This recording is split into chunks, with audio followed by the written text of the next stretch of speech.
It was a hard fought 1-0 win, but then here we are, match day 4. We have secured a very important win in these qualifiers. Yeah, very pleased with the result. Obviously, very tough game. I think you've seen in this is the most tightly contested group of all of AFCON. Any multi-goal victories, you're seeing single-goal victories and draws in all of the games.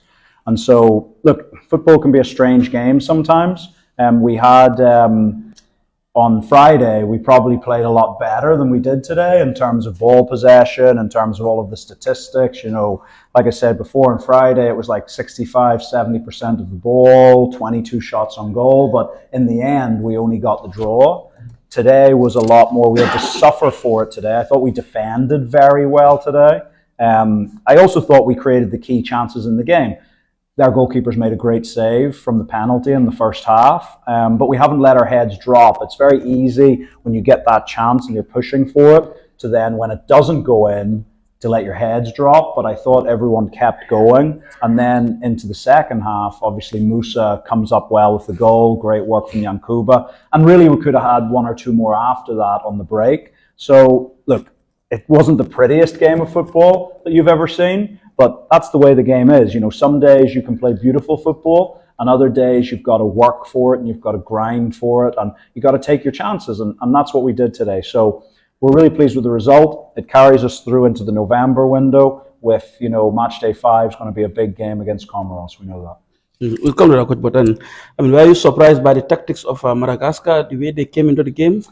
Yeah, I thought obviously they pressed a lot higher than they probably did on Friday. On Friday, they were a lot more of a mid to low block, whereas today they pressed a lot higher. And that we made a bit of a tweak tactically as well. I think people saw we started with 2 strikers on the field in Musa and Ali So. So that we didn't have control of the game in the first half. We were doing, again, defensively quite good. We were doing some little nice things. But definitely, I think Madagascar played a lot better today than they did a few days ago.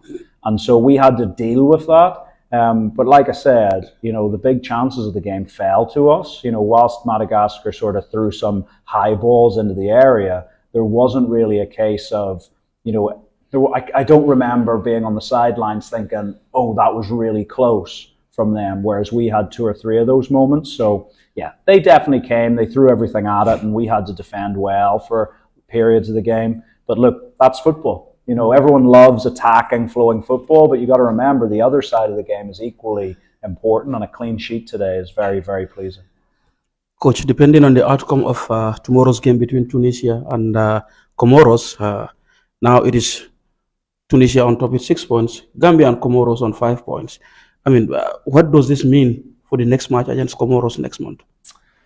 Well, look, I think regardless of the result in the other group game tomorrow night, it sort of leads you in knowing that we've got 2 big games, because you can't assume that just because historically Tunisia have been sort of the team that's been there, it doesn't mean they always will. So, Comoros have had a really good result last week. Equally, they could have a good one tomorrow. And then maybe we're talking about the last group game against Tunisia being the big one. But we go into the final window knowing that our fate is in our own hands. It's in our hands what happens next. So if we go and we win, and, all signs are pointing to hopefully that we'll be playing at home finally in the next window. And really, I think the 12th man can be a big, big sort of just incentive for our boys to go and put a top performance on. So we're looking forward to it. It's time for the guys to go back to their clubs, but we'll start planning already. As of, tomorrow, the planning starts for the next 2 games. The 12 man you mentioned today, the Gambian community that was here really played a key part in this game. How crucial is home support when you are playing at home? Oh, it's massive. Look, I think when you're playing at home, and especially here on the African continent, when travel is very difficult for international football, playing in front of what is often a partisan home crowd, it's usually 100% of that team's supporters. And so, being able to play in front of that can motivate your players to go further.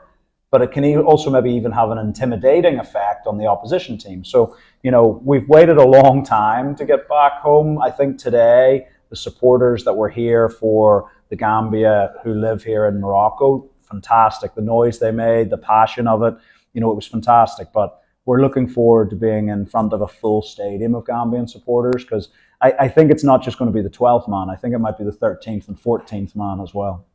Is that a hint that we could be going back to Banjul in November? Look, from what I've been told, there's a strong possibility. So we're just waiting on CAF to give the green light.